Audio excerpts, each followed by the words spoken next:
Alrighty, howdy neighbors, and welcome back to Ballads at Midnight. Last time, we made a deal with a vampire to not kill us if we play him some music. Anyway, let's continue. Do what you will, the vampire said. I was reluctant to believe it when he gave me free roam of the estate, but he has since made no move to impede me. I was allowed to wander wherever I pleased. I discovered little of note, just more books and continued absence of dust. Nothing more suspicious than the errand scrap of paper from my first night. Despite my best efforts to distrust him, the vampire only appears to feed me some disgusting fish and claim his song. He stays long enough to make wry commentary sometimes, and small talk other times, but in physical proximity, he's given me a wide berth. Song, poof. Song, poof. He's polite enough, I suppose, and utterly uninterested in causing me harm. That was enough to move me from the cobblestone bed to a cushioned one. The days soon blend together, like the colors of the sunset. Other than my fading bruises and brief performances, with little to mark the passage of time. The monotony of our routine sways my feelings of weariness into restless puzzling, which just swarm my mind like locusts. And my aimless wandering doesn't yield enough fruit to feed them.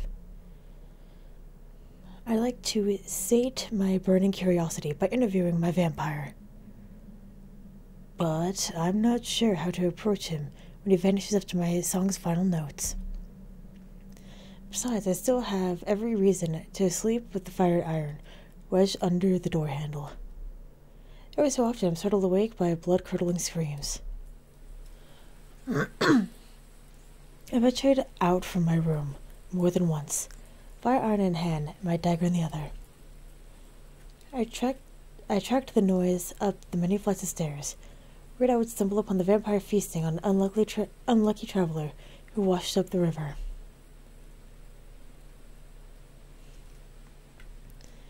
And then I would stand at the foot of his coffin for a time, waiting to hear signs of struggle, waiting to see pools of blood oozing across the floors. I was always met with an eerie, unmoving silence. I went to sleep, with my bed pushed against the door next time, determined to keep out whoever or whatever was making those horrible sounds. Although I'm sure I would have run into them by now if anyone else was living in the estate. But can never be too careful. Still, as harrowing as those noises have been, sleeping in an actual bed is incredible. I'm starting to feel pampered. The food still leaves much to be desired, but I have pillows, blankets, and the softest pelt carpet on my floor. The creepy estate is indubitably better than camping with stinky, surly guardsmen and sleeping on the ground. It's a hassle to shove my bed to and from the door. I think it's a small price to pay. Brisk, invigorating air fills my lungs as I step into the courtyard.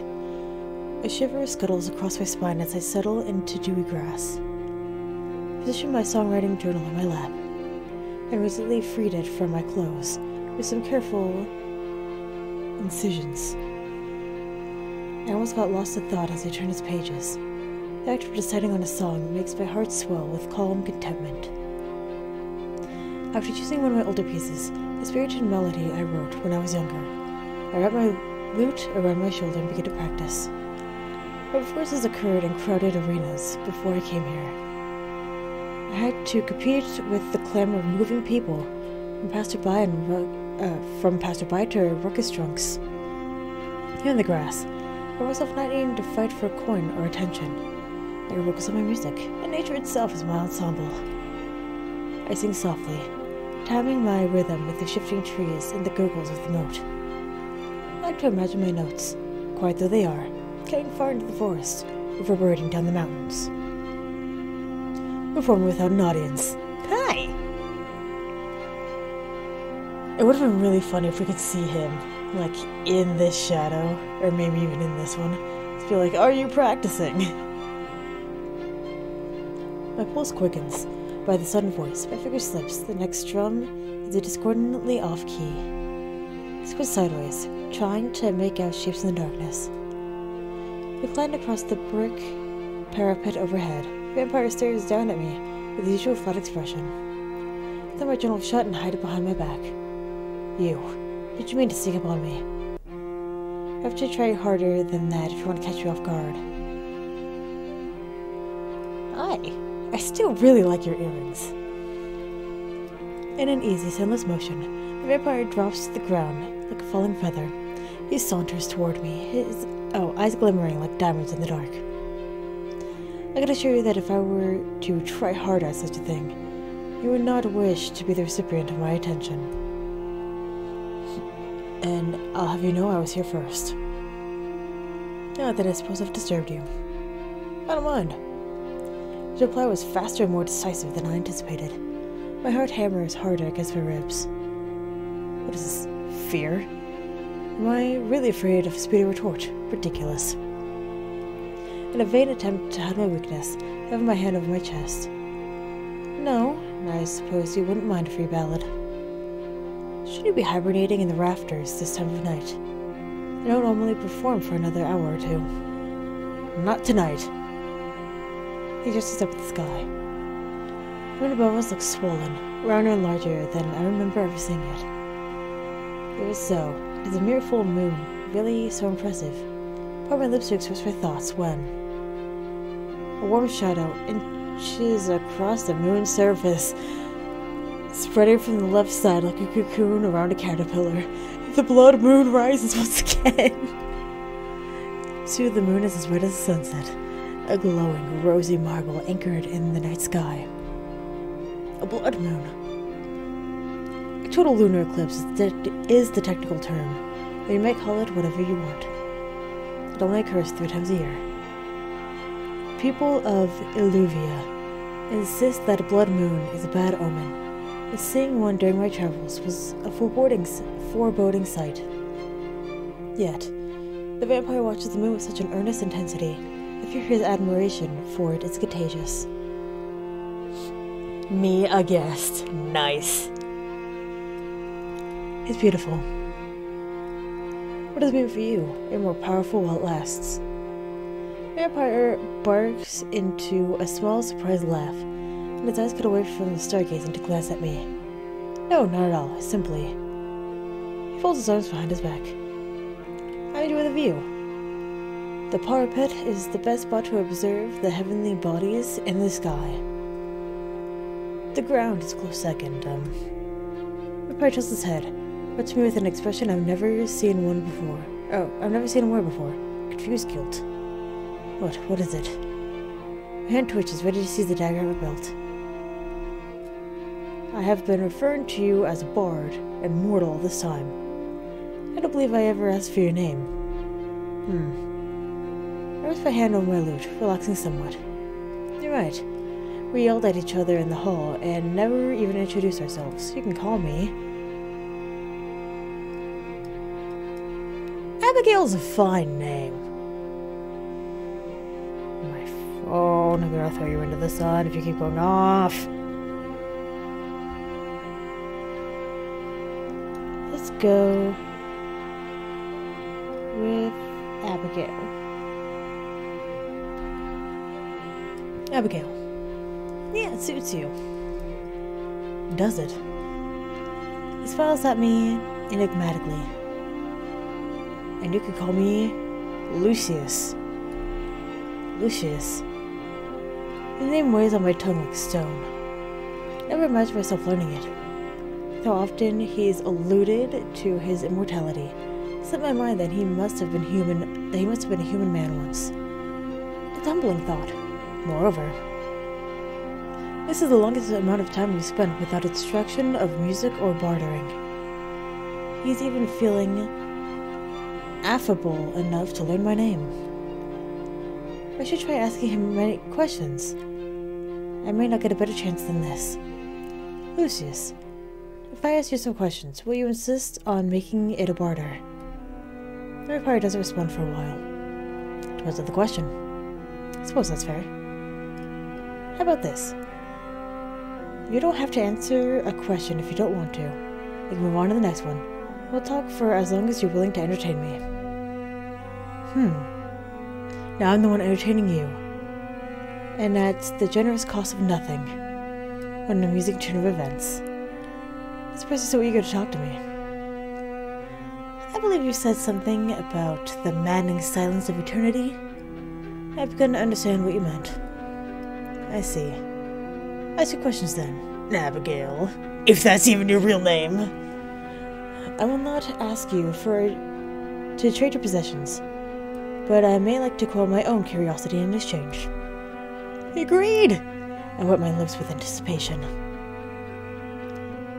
There's someone else this noise. Sounds like screaming. That doesn't sound like much of a question. Or a phrase, what? Just the noise will not hurt you. It is now your turn to answer my question. Okay! Well, thank you. Fuck. The haste with which Lucius changes the topic is unexpected. Not altogether unwelcome. It did sate my curiosity, to a degree.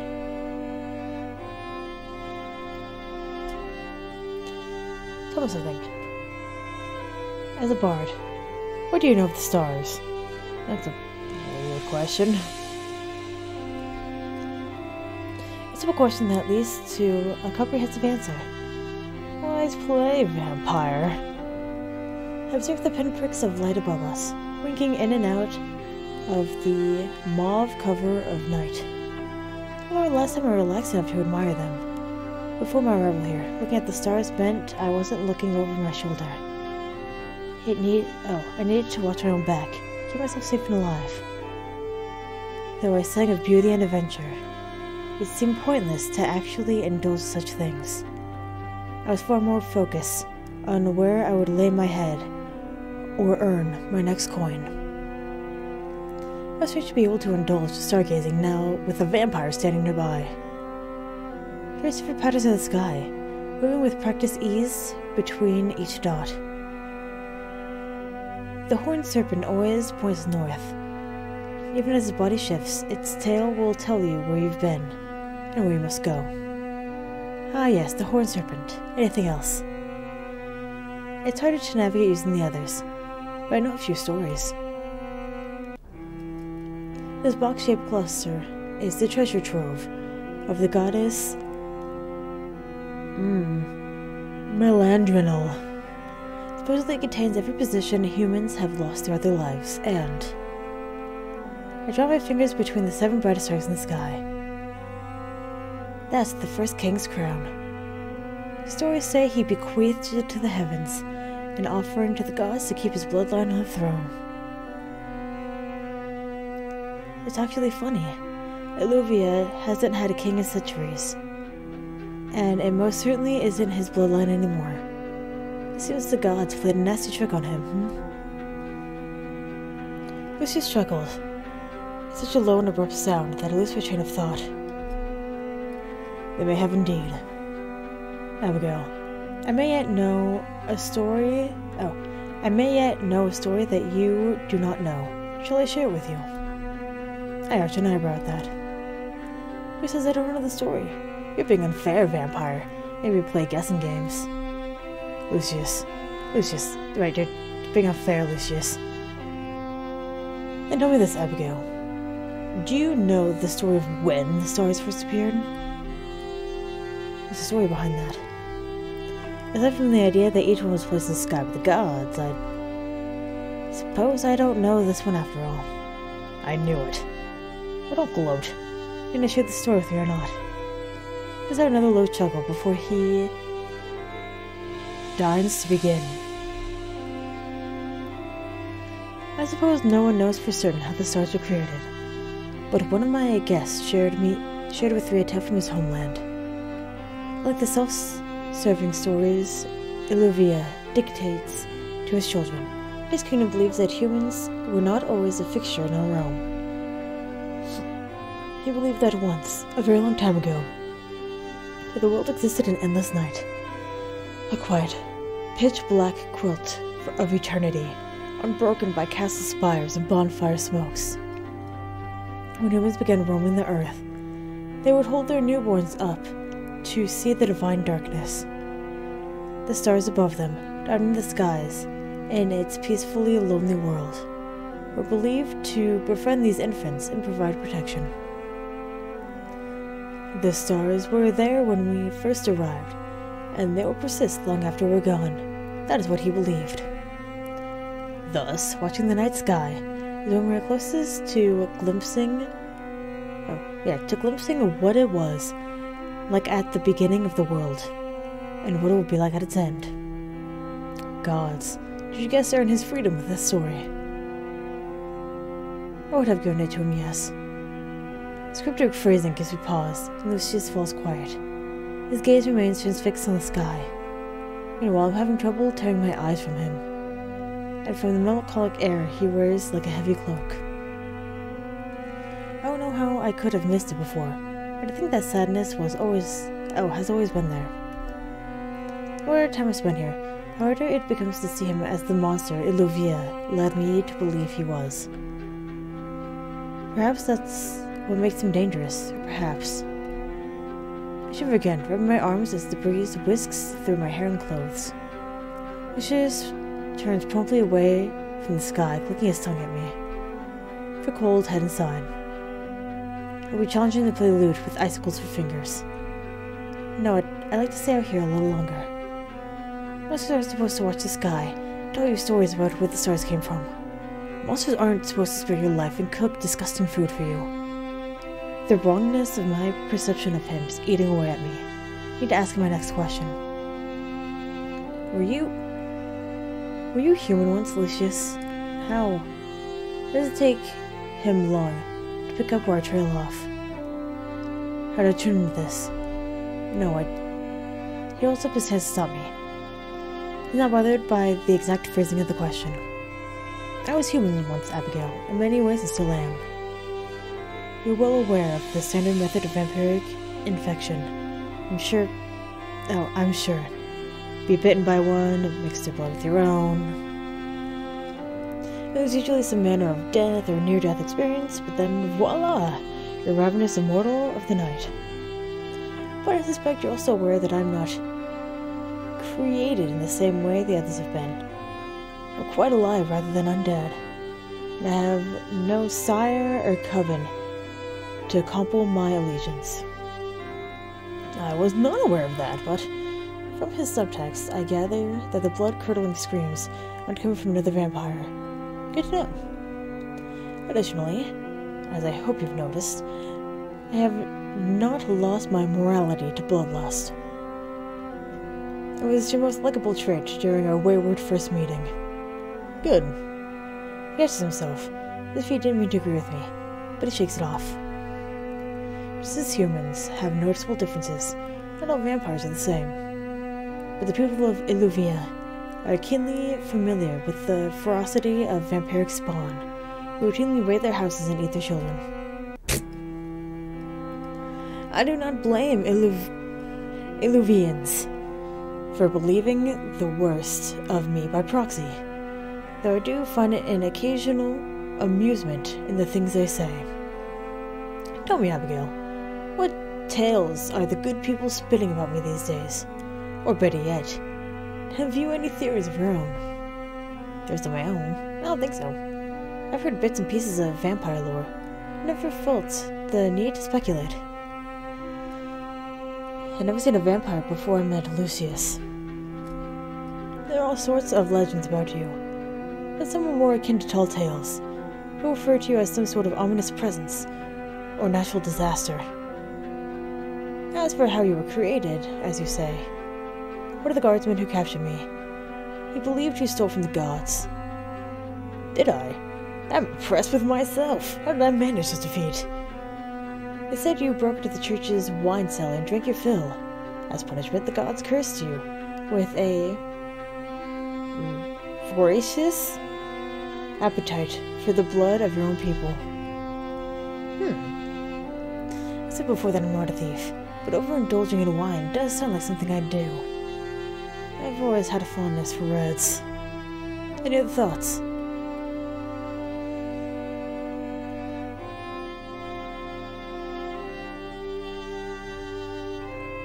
happens when a man mates with a bat?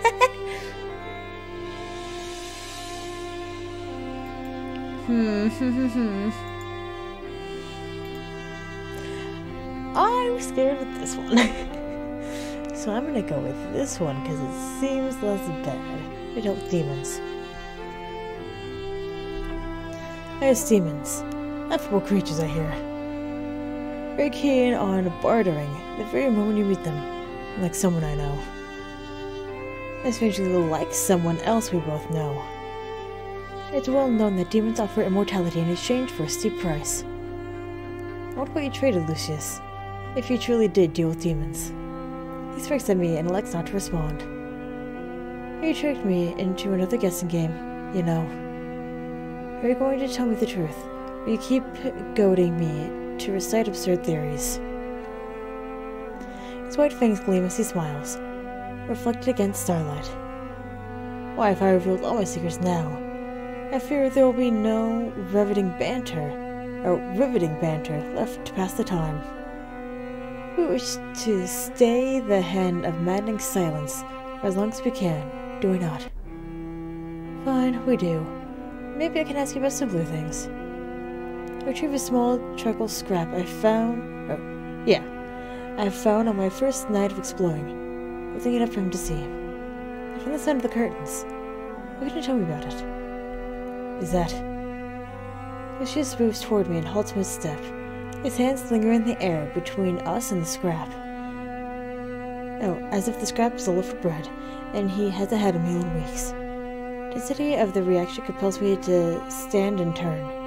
After a moment of hesitation, I gently set it into his palm. Lucius practically crumbles the scrap, his fingers passing reverently over the smudged charcoal. I thought I was being helpful by tidying up a spot you missed. I was going to tease you about it. You actually recognize it. I do. His demeanor has completely changed, almost to an unrecognizable degree. His stooped shoulders don't resemble the rigid, dry-humored vampire I'd come to know. Then again, I hadn't taken the time to know him until tonight. He breathed out with stuttering difficulty, as if his lips had gone dry, but slowly he begins to speak again. I ripped it to shreds one night. I was so angry back then. The night I arrived. No, it was a very long time ago. It was the portrait of someone I once knew. I shook my head as he starts to hand the scrap back to me. You don't need to give it back, Lucius. It was yours to begin with. Unless you ripped the drawing because you hate the person depicted. You do not want it anymore. Lucius avoids my eyes, though he tucks the scrap carefully into his pocket. A pointed question. Humans really do prefer black and white thinking, don't they? Referring to me by my morality again, rather than my name. It's complicated then. A sore subject. Yes. That tone makes you flinch, but I hold my ground and refuse to let it show. Because how can hatred persist in a vacuum of eternity? Once anger has finished ransacking the remains of your soul, all that is left is exhaustion. Lucius narrows his eyes at me. How would you know such a thing? I gave him an innocent little shrug. I'm not ready to change the topic to myself because I found myself genuinely wanting to know more about him. Lucius regards me for a while longer, rubbing his finger against his collarbone, before he relents with a sigh. I have no reason to keep this secret from you. The portrait depicts the reigning monarch who exiled me here over 300 years ago. Her Majesty... Hildegard Edgehaven. I was suspected we'd both been punished by members of the royal family, but haven't confirmed. Mine races and bite my lip. I don't want to upset him any further, with a poorly timed question. Carry on asking whatever you like, Abigail. Without reason, I will indulge your curiosity. My questions burst from me like water from a long-suffering dam. How did you come upon such a portrait? I heard it's illegal to depict the faces of the royal family in common artwork. There's having one in your possession, it's It's like an open act of rebellion, isn't it? His lips lift on one side, taking on a smug edge. I'm well aware. What further punishment do you think the current crown can bestow upon me if they find out? Or else they will banish me to a different estate. Or perhaps they'll stop sending me guests, waiting in vain that'll dry up like a prune from lack of blood and attention. To answer your question, I described her face to an artist from memory. So you've seen her. You knew her before. What did you do to Queen Hildegard? Did you break into her wine cellar? Or were you her former lover? She exiled you when you caught her in bed with another. Disgusting. No. We were never thus involved. Besides, I prefer to take one partner at a time. Juggling two seems taxing at best. But based on your logic, on what you said when you first met me, must have committed a crime so deeply, grievously, utterly heinous to have been sent here. Am I wrong?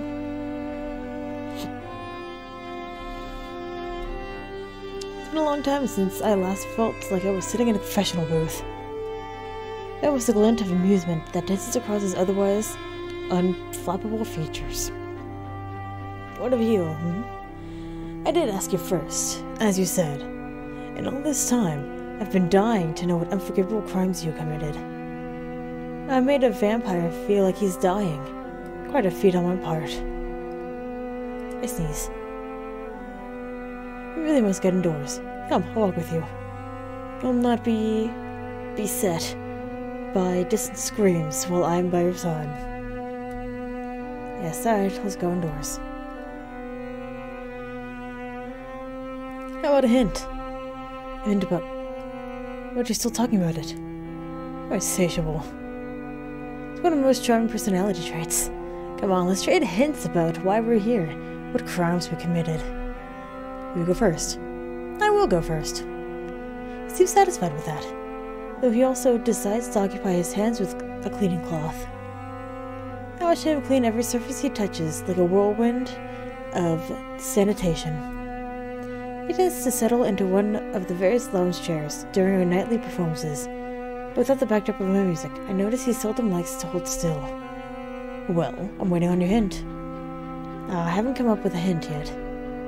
I sat on my lute and saw a writing journal, trying to remember what it was like when I first held them in my hands. Remember how jealous the other girls were when our overseers chose to train me as an entertainer. There was a coveted position, and I was so proud. I remember the crushing disillusionism when I realized they would never allow me to play or to speak freely. The strict, inflexible lessons that they wrapped my knuckles with a cane for the slightest mistake. I remember how I swore that one day I'd say and do whatever the hell I wanted, damn the consequences. You wouldn't know that I dodged penchant of speaking my mind, Lucius. I grew up in a stifled home, where this attitude was deeply discouraged. To break free from them, I didn't want to hold myself back. I was drawn to everything I couldn't do while I was growing up. I wanted to see the world, and I did. There were times I've been relentless, unreasonable, and careless, all in the name of acting freely. Got me into trouble more than once. Being sent here is the latest in a long line of consequences I've brought upon myself. I see. You grew up amidst people who wanted to break your spirit. They punished you when you did not bend. Several times you described sounds a lot like an Illuvian one. You have much in common with the children here. More than you know. Put the inside of my cheek, taking a moment to weigh my options. As far as I can tell, he was being honest with me. Should I not be honest with him in return? Lucius, I'm from here. I'm from Illuvia. So you do know all of Illuvia's beliefs and customs, but the way you act and carry yourself is in spite of them. Ha ha! It seems we are both rather insolent, you and I.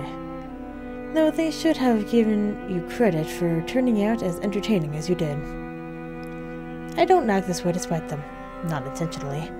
I ran away at a young age and haven't returned in years. I suppose I've shed what little Illuvian manners I had. You've left to see the world. Why in heaven did you come back? Don't you now owe me a hint? A hint. He echoes me, folding his arms in front of his chest. He finally ceased cleaning, perhaps running out of things to clean, and has settled into his usual velvet chase. A hint about what I did to end up here. Lucius aims his face at the ceiling, as if you could see the stars through it if you stared hard enough. I don't think I did anything wrong, Abigail. You don't? After I made myself vulnerable, and told him where I'm from and detailed shortcomings of my personality. The nerve! What do you mean? I don't think you did anything wrong.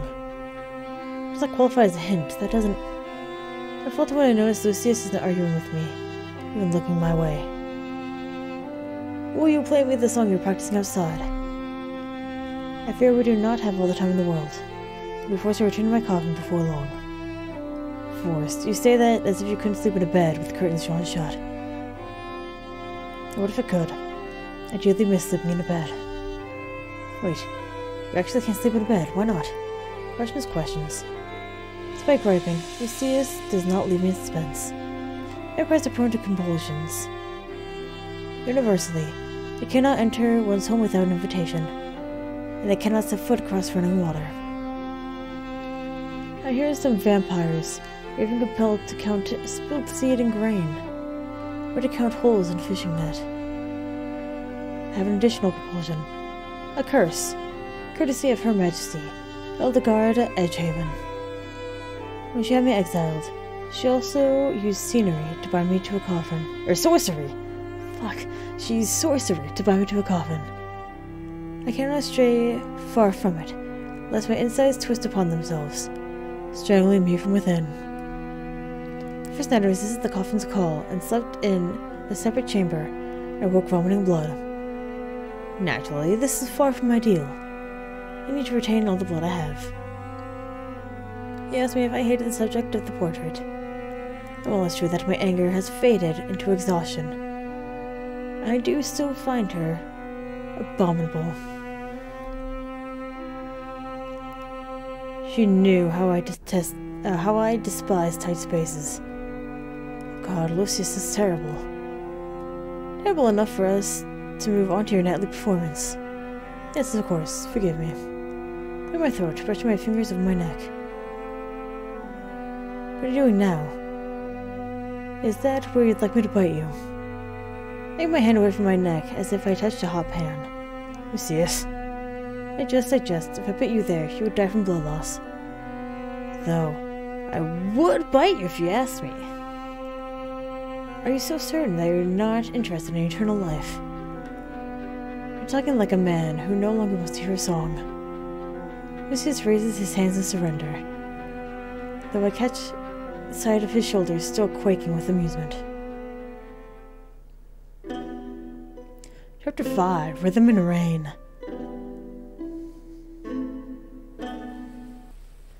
The heavens are generous with the rain this year. Within a fortnight of my stay, black clouds had begun blotting out the moon. A few nights later, we were neck-deep in Illuvia's rainfall season. At first I was nervous that the moat would overflow and flood the estate, but the weather is wickedly fickle. The rain frequently stopped and begun anew, like a broken music box. Nonetheless, the ground outside was perpetually muddy. I spent a lot of time indoors. I was reluctant to soil my only boots I own, and Lucius gave me hell whenever I left dirty footprints in the halls. Tonight, a thick fog hangs like a curtain outside. The windows shake and rattle, straining against the storm. Because I'm disinclined to set foot in violently dreary weather, I decided this is the optimal opportunity to write some new songs. I was surprised to find a number of brushes, parchment, and writing quills stowed away in a cupboard, and even more surprised to find an inkwell that hadn't dried out. Recall how the vampire told me he housed an artist once, and tried to picture whether said artist could have single-handedly smuggled in all these materials. He must have been much sneakier than me, or had a lot more pockets. If I were him, I would prioritize smuggling in some food and weapons instead of art supplies. I should be grateful to him in any case. I made myself a bowl of soup, boiled turnip and mushroom, so I could write without being interrupted by hunger. Lucius's disgusting food can only tide me over for so long. I never had much interest in cooking, and often survived on trail rations in the past. I did know how to feed myself in a pinch. Although my soup is only palatable due to some dry herbs I scrounged from the near empty pantry. There may be unforeseen perks in living in a vampire's castle, but gourmet meals are certainly not one of them. Thankfully, I never had much interest in finer things. When my soup cools, I start a small fire to keep myself warm. On the whole, my impromptu little workspace is comfortable. I always wanted a writing nook. This may be the closest I'll ever get to having one. Unfortunately, I dabbed the nub of the quill against the writing desk, glaring at the blank, loose-leaf piece of parchment. I'm a perfectionist, but I refuse to transcribe a song into my journal till I'm certain it's amazing. Besides, I find it more freeing to write when I don't care for the paper I'm using. Switch to the word before my quill completes the arc of the E. I have everything I need to write, don't I? Now that I'm sitting down to do it, my head feels foggy as the weather outside. I'm being too hard on myself. Let's try this again. There once was an old farmer who... The weight of each word feels hackneyed and rotten, like old apples. I feel like I'm choking on them. I flip the parchment over, feeling miserable with contempt. Stupid blank page. Before long, I found myself leafing backward through my journal. It doesn't contain much of my original work, honestly. To survive as a traveling bard, I had to memorize and rewrite songs that were already popular, already known. Original work, I quickly learned, were not often well received in the unruly tavern. I've been booed at tomatoes thrown at me, and have even gotten into brawls because someone wanted to hear a song I didn't know how to play. So I had to learn, I had to adapt, I had to make it work. At times, I've even stolen promising lyrics from my peers and rivals. I hated doing it, but I did it anyway. Not for what? Freedom? Coin? Glory? God. With so much time to think, I can't help wondering if the life I've led has been worth living. Maybe Papa was right about the maddening silence. It's well past midnight. Lucius should be here any minute now. I realize that, while the thoughts of his arrival used to fill me with dread, I recently looked forward to seeing him. We've been surprising each other with how easily the conversations come, how willing we were to talk. I often found myself trying to stay awake, to finish a thought, only to be shooed to bed the moment he catches me yawning. As much as it pains me, I just can't get the hang of the night cycles. I've tried, because being in his company is far more preferable than being stuck with my own. At least we're cherishing the few hours we have together each night. Without even realizing it, I flip through every page of my songs. My hand pauses over the inside cover of my journal. I gaze absent-mindedly at the strange runic symbol on the first page. Some sort of bejeweled pendant encircled with a knotted, half wreath of thorns, which has somehow resisted fading, but how often I touched it over the years. Rushing over the bold red ink, I wonder if I'm imagining the faintly sharp prickle across the pads of my fingers. Below the symbol, written in hurried, clumsy scrawl, are the words, "Keep safe, -O." I often felt at ease with the simple words. Looking at them now only tightens the knot in the pit of my gut. Maybe this is a sign that I just need to move on to bigger and better things, that I've been too rooted in the past. I shut the journal. Tears squirrels across the floor as I stand up. I see my palms on either side of the blasted book. I could toss it in the fireplace if I wanted to. Here and now, I could break the final chains linking me to my past. Keep safe. Those were her instructions to me. Try as I might, I can't defy them. I gather the journal in my arms, cradling them against my chest. For a moment, I can feel that blossom of warmth from the words. Keep safe. I'm gonna go find Lucius. Silence is truly maddening. Gather my things, striding out into the hall. I to collide unwittingly with the vampire lurking outside. Catching me by the forearms, taking a step back to keep us balanced. My journal and supplies tumble onto the floor. Lucius! Abigail! Lucius released me once he's sure I'm steady and immediately bends to pick up the mess. No, don't. I seize the journal and hold it away from him. He asked me with some measure of confusion. He shows a piece of loose parchment instead. I see you found some supplies. I'm glad they're getting some use, though I really thought the ink would have dried out by now. What have you written so far? Once was an old man and a farm. I snatched the documents from him. I won't have you making fun of my first drafts. What are you doing out here? I don't wish to disturb you. It looked like you were trying to focus. In vain, perhaps. There's not much to disturb. But you're trying to be considerate. Thank you. Lucius nods, dismissive but polite. He doesn't like to acknowledge gratitude. For you to rush out of the chamber like a bat from a cave. Why? Rushing to seek inspiration elsewhere. No. I can't just admit that I wanted to talk to him until I forget my grievances. Isn't it time for our nightly ballad? He watches me through narrowed eyes, but favors me with a small smile.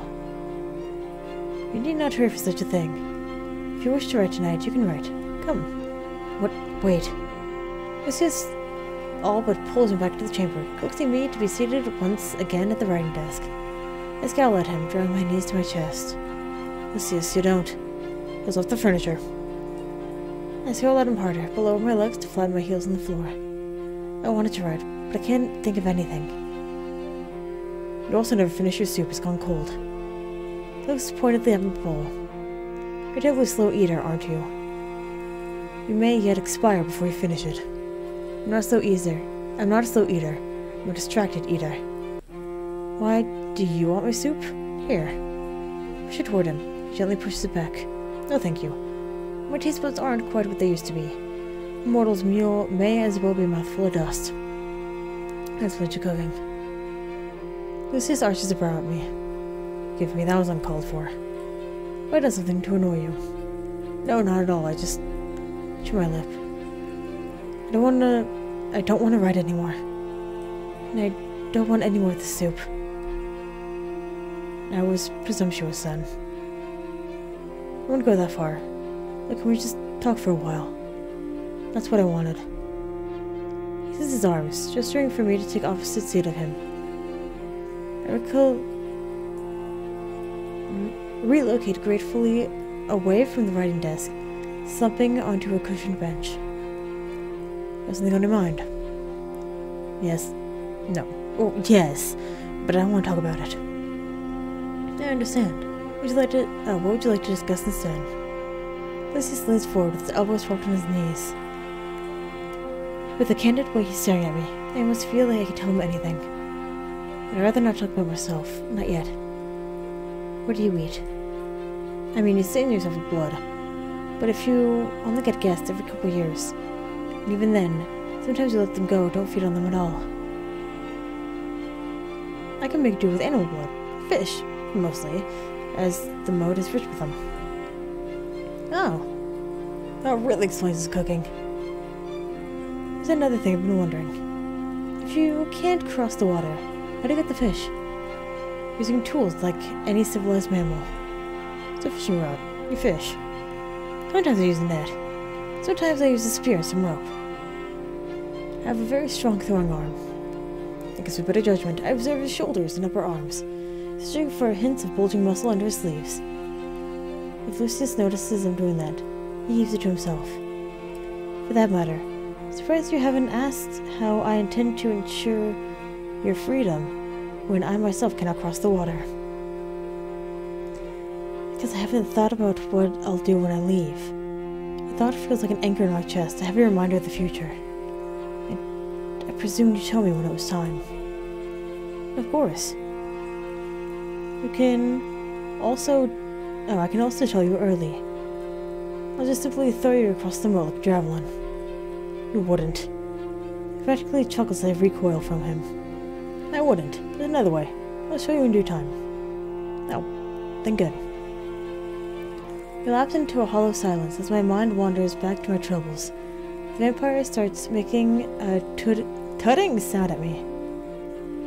He studies my face with intent. I realize too late that my pleasantly usual facade had at some point fallen into a frown. I'm low spirits tonight. Is the weather bringing you down? How else can I help? I suppose I could try telling you a joke, but I only know the one. And no, I shouldn't. My refrain is quite filthy. That piqued my interest. I don't mind dirty jokes. I spend a lot of times in taverns, you know. I'm almost certain I've heard them all. No, Abigail, you don't understand. It's not meant for polite company. We don't need polite company at all times, do we? Maybe a little impolite. It's not a little impolite. It's unforgivably dirty. Please, Lucius.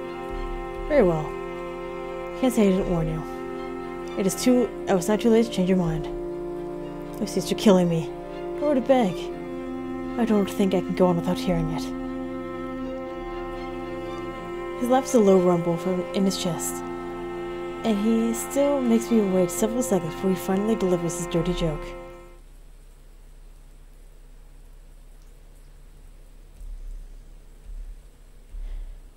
A white horse falls in. Go back, go back. A white horse falls in waist-deep mud. That's the joke. I hate him. That's it. That's the dirtiest joke you know. Wait a minute. He tricked me. He played me for a fool. I should be so furious with him. An indignant laughter is already bubbling from between my lips. How dare you? It's not even funny. You're the worst. Stupid dick. My laughter ripples into a snort. And I know how it's futile to try to contain it. Lucia smiles at me for a while. Incorrigibly satisfied. God, I hate this vampire. I had a similar reaction when I first heard the joke. It pleased me to do us some justice. He burst out laughing. I don't remember my exact reaction. It was a long time ago. But do you remember who taught you the joke? Former guest. Julian. Lucius's face softens, and my laughter stops like a clogged drain. Where's that sadness again? He didn't try to barter with the joke, did he? Oh God, can you imagine? No, it was before I began bartering with people. A darker time.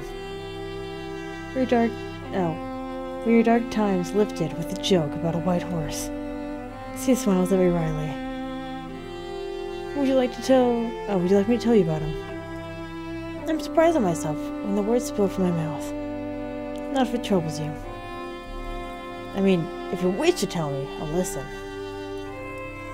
Lucius hesitates, stepping at his collarbone, but he must use the initiative to speak. When I was first exiled to this state 300 years ago, there truly was no escape. I frequently fought with the desperate men and women who were sent here. They feared me, even when I showed them kindness and reason, and made a point to attack me when I least expected it. My spine stiffens. That frightened, desperate outlook sounds grimly similar to my own, back when I first arrived. Yeah, back before we made the deal. You had no choice but to defend yourself.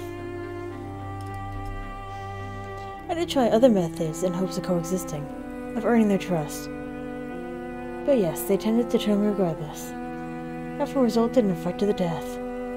Their death at my hands. I never could resist untying them. Felt a certain kinship to them, I suppose, before it was inevitably dashed. It was never difficult to overpower them. They were mere humans, and I am an immortal being. I was becoming more powerful with age. God, I wish that were me. Fuck. I'm getting weak. Until one day when I was careless, I was subdued. I had subdued an intruder and left her at the brink of death. Unbeknownst to me, conditions were ripe for her to turn.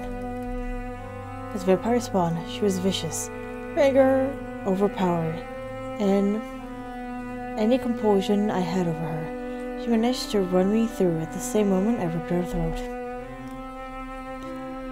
Pushes his hands. Hand hovers over his chest, where his wound must have been. I was alive, but I was pinned down, paralyzed in place. I was lucky to have fallen into the shadows near my coffin.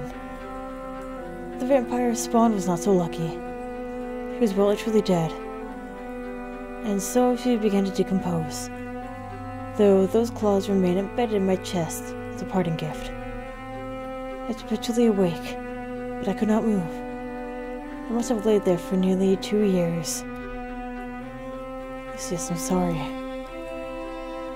You went into a lot of strife when you become as old as I have. It is not unusual. Yeah, but it must have been harrowing. Mostly, I was just bored. He's being aloof, but his hand is massaging the chest, right above his heart, as if he doesn't want to show weakness. Julie was the one who found me there. He gave me a wide berth at first. First only to use the vampire spawn claws that his bonds before jumping away. Comically, really. But then I was practically a husk. I could sense him, but I could not move and could not speak. This is coming and going each night, wandering the estate much like you've been doing. After some time, he returned to my side and tugged the claws out of my chest. He what?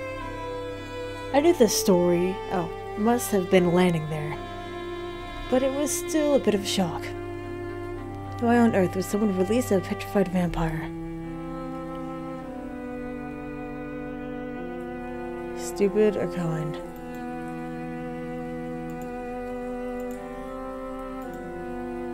Let's go kind. He was incredibly kind. Suppose he felt some kinship to you. You're both trapped. He certainly was kind. Much too kind, I think. Lucius chuckles quietly. He was the one who drew that portrait, the scrap you found. We burned wood together to make charcoal, and he made all kinds of artwork during his stay. I destroyed much of his work when I lost him, and I regret allowing my emotions to get in the way of reason. This wasn't fair. The way he convinced me to have compassion for others, the way his gentle nature allows us together, a motley little group, was unfair the way this little group of guests I had. They're the ones who'd figured out a way to escape this blasted estate. I encouraged Jillian to go with them, but he wanted to stay behind. He wanted to stay with me. Which meant, of course, that my very next guest was the cruel one. I awoke the intruder rifling through my things, while Julian bled out in the courtyard. No! Not Jillian! Death is the fate of all mortals share. I know it all too well. But it shouldn't have been his time. I let the story sink in. My next words are quietly careful. Did you kill his murderer? Ruthlessly. But it gave me no satisfaction. Lucius heaved a heavy, shuddering breath. Julian was still gone. I was alone again, and I had no one else to blame.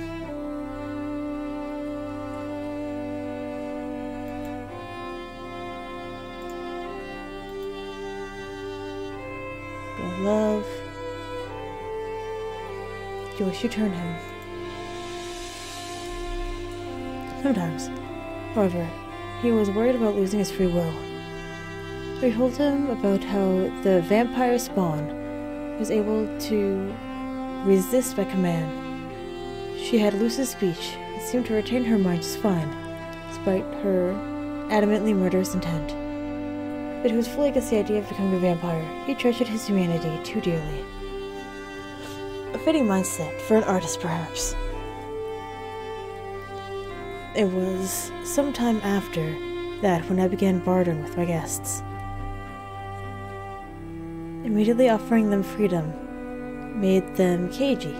They suspected me of foul play, being up to something. It was as if they needed to pay a price for their freedom. It helped them feel at ease, in control. It helped them make sense of Lucius just himself. I remember the scuffle we had when I first arrived. The way he disarmed me, but otherwise kept his distance. The way he prowled around to say those menacing things. You had to play the part people expected of you. It's exhausting, but they fear me more if I don't.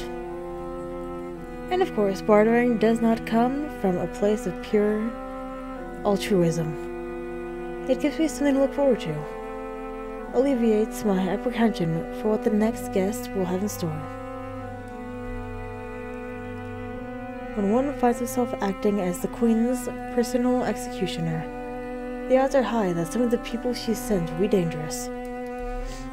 Though occasionally, I will receive someone kind enough to offer a listening ear.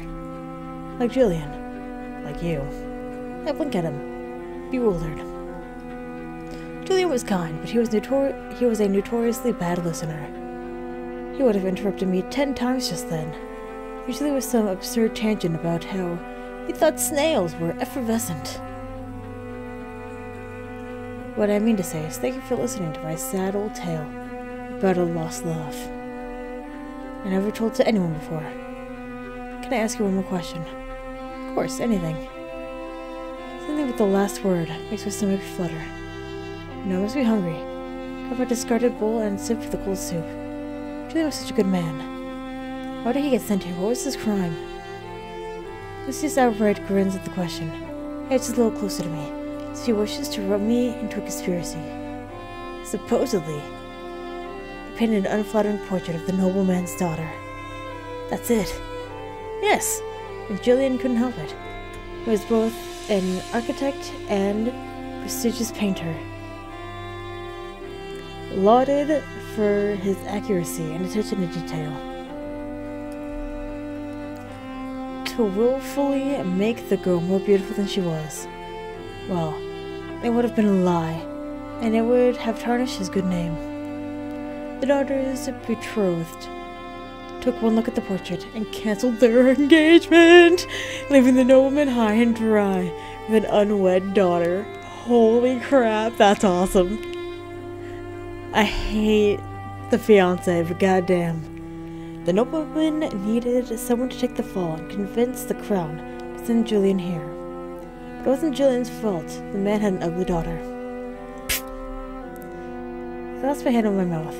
My giggles were punctuated only with the sound of crackling fire. I anticipated that Lucius would make me laugh more than once, let alone show such vulnerability at night. And it's so odd. It sounds like the artist was punished for revealing the truth, even if it wasn't entirely his intent to do so. And why I suppose I also. I swept my lute into my lap and gazed down at it, the wash with glowing firelight. I think I'm ready to tell you what I did, Lucius. He straightens, immediately at attention. And with that, I'm going to end this episode here. So thank you very much for watching, and hopefully I'll see you later.